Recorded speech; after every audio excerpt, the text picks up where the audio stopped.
Thank you. Good to be with you. 1981, right here at CPAC, Ronald Reagan said this: "We must remove government's smothering hand from where it does harm. We must revitalize the proper functions of government." The proper functions of government. Think about that. Is it the proper function of government for a president to use his pen and phone and unilaterally change the law? Is it the proper function of government for a president to make a treaty with a country and then say it's not a treaty to avoid the supermajority vote required in the Senate? Is it the proper function of government for a Justice Department to be more focused on politics than on administering justice? And finally, is it the proper function of government to tell a private company like Apple to unlock this phone and jeopardize the privacy of everyone else's phones? Thomas Jefferson said a lot of great things, but one of the statements that I like best has two parts to it. He said, "When government fears the people, there is liberty. When people fear the government, there is tyranny." Now ask yourself, in light of that list I just went through, and Reagan's reference to the proper functions of government, which part of Jefferson's statement most accurately describes America today? And that's why you're here. Ladies and gentlemen, why you're here, why you're involved in this movement, why you are conservatives, is because freedom really counts. Freedom really matters. And so I came here today just to say thanks.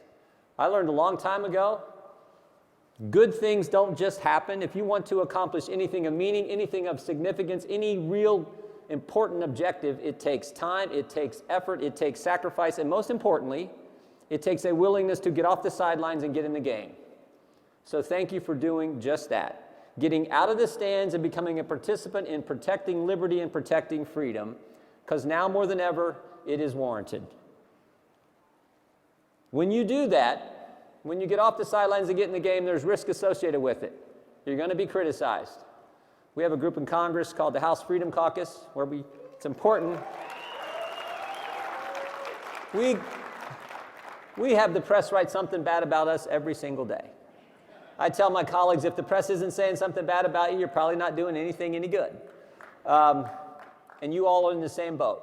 When you get involved defending liberty, you take abuse for it, you take heat for it. Sometimes you even get targeted by the IRS, right? Cal Thomas had a great line when he's talking about the way normal people see things and the way the elite national media views things. Any of you ever read Cal Thomas?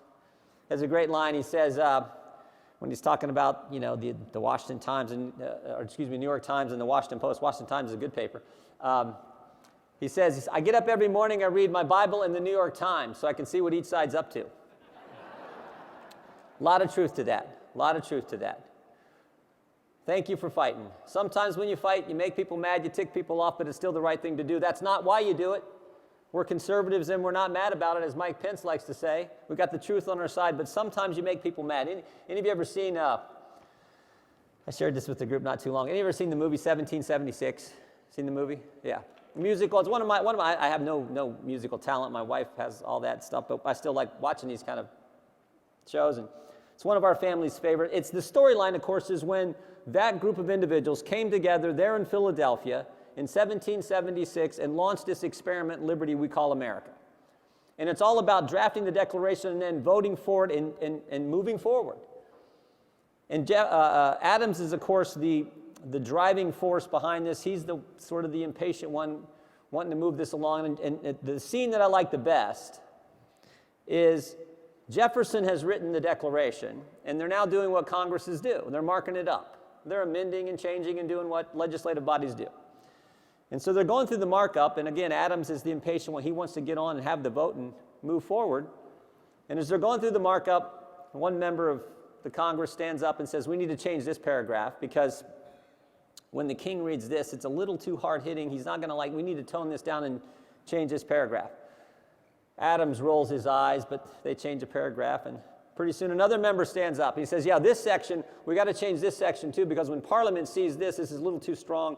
We need to change this section." Again, Adams rolls his eyes. Third member stands up and says, yeah, and this paragraph's got to go altogether, because this could jeopardize our deep-sea fishing rights off the coast of New England. And finally, Adams can't take it any longer, and he says, it's a revolution, damn it. We're going to have to offend somebody. So keep that in mind. Keep that in mind. Our goal is not to offend. Our goal is to promote the values and principles that made America special and to defend liberty. That is our goal. And right now, more than ever is needed. Again, I mentioned earlier, a Justice Department more focused on politics than administering justice.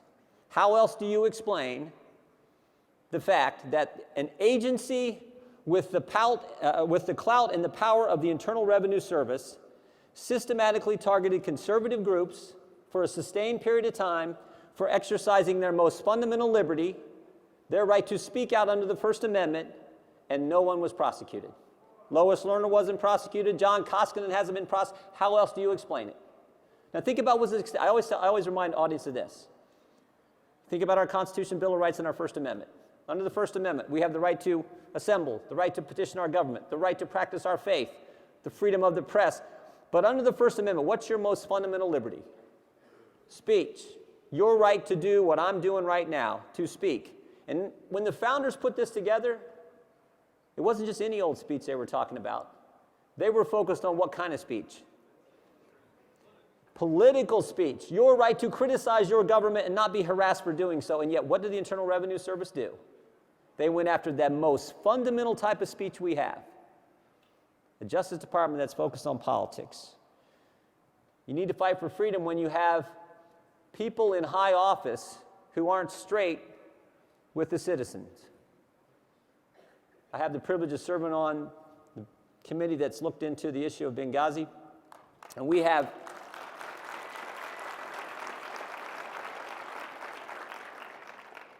the Secretary of State on September 11th, 2012, tell her family that it was a terrorist attack.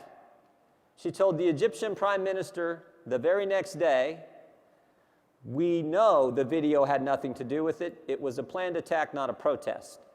But what did she tell the American people? Think about this.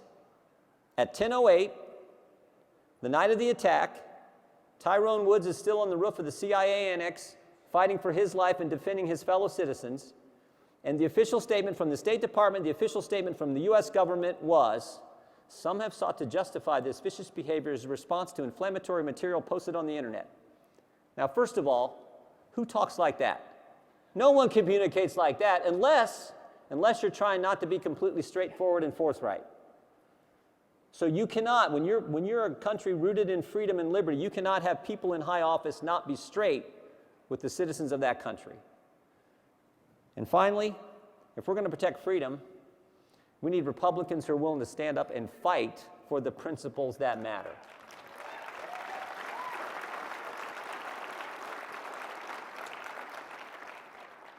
Our group, called the Freedom Caucus, we don't take all that many official positions, but one that we have taken is we actually think, and this goes back to the example I gave earlier, we actually think that the guy who is now Commissioner of the Internal Revenue Service should be impeached because while serving as Commissioner of the IRS, with 3 orders in place, preservation orders in place to preserve all documents, 2 subpoenas to the IRS, 3 preservation orders, 2 subpoenas, he allowed 700 backup tapes containing potentially 24,000 emails to be destroyed. And for that, we think he should be held accountable. And this hasn't been done in a long, long time. This hasn't been done in a long, long time, but it seems to me the circumstances warrant it being done now. And so we've taken a position that should happen. Mr. Chaffetz is chairman of the committee leading on that effort, and we're hopeful that that is something we're going to do this very year. Finally, let me just finish with this. Just by way of encouragement, I do this to every audience. My favorite scripture verse is 2 Timothy 4:7. Sometimes we can, we see all the things going on. We see what's happening in government. We've seen actions taken that we think just don't square with the Constitution. Sometimes it's easy to get discouraged, but never forget we're Americans. And there's a great verse that I think is applicable to this country and has sort of always characterized our great nation. 2 Timothy 4:7, Paul writes to Timothy. Paul's the old guy, kind of giving advice to the young guy. And he says this, I fought the good fight, I've finished the course, I've kept the faith. That is a verse that has described our country for 200 and some years. Fight, finish, keep faith with those principles that matter. Keep faith with this idea that freedom is important. Keep faith with this approach that government should function in a proper way, like Reagan said. We do those things, we'll be fine. We'll be just fine. And finally, let me tell you this. A couple years ago, my wife Polly and I we lived north of Dayton, up near Urbana, Ohio. We had some friends in the Dayton area call us, and they said, you free for dinner this particular night? We said, yeah, we were free, and we could go. And they said, before we go to dinner, we're going to tour an old home in Dayton, home of the Wright brothers. And we like that kind of stuff. The house that we live in was built in 1837. We like old homes, even though you got to put a lot of money in these crazy things. So we said, sure, we'd love to go on the tour, see the old home, learn about these individuals, and then spend the evening with our friends. So we go through the tour, and it's a neat tour. Historical site, take you through, and you learn all kinds of interesting facts about these guys. Amazing individuals. The last room on the tour, we'll never forget this. Last room on the tour, it's one of the brothers' bedroom, I forget which one. And they're telling you something neat about this particular Wright brother. And then the last thing they do is show you two pictures. First picture they hold up. I will never forget this. First picture they hold up, that first flight, 1903 Kitty Hawk, in this contraption they call an airplane. Thing flew like 101 feet. Show you that picture and you're like, oh, I remember that picture from 8th grade, 9th grade, whenever you learn that in history class. I thought, well, that's neat. They put that picture down, hold up a second picture. 44 years later, Chuck Yeager breaking the sound barrier. And I was like, wow, in 44 years, this nation, this country, two guys flying 100 feet on a beach to another American breaking the sound barrier. It's a special place. And that was the end of the tour. I started walking out the door, and all of a sudden it hit me. Well, why in the heck did they stop there? I represent Wapakoneta, Ohio, hometown of Neil Armstrong. Think about this. Think about this country. Because it was just a few years later, 1969, another Ohioan, another American stepped on the moon. So in 66 years, the United States of America, rooted in freedom, had two guys fly 100 feet on a beach.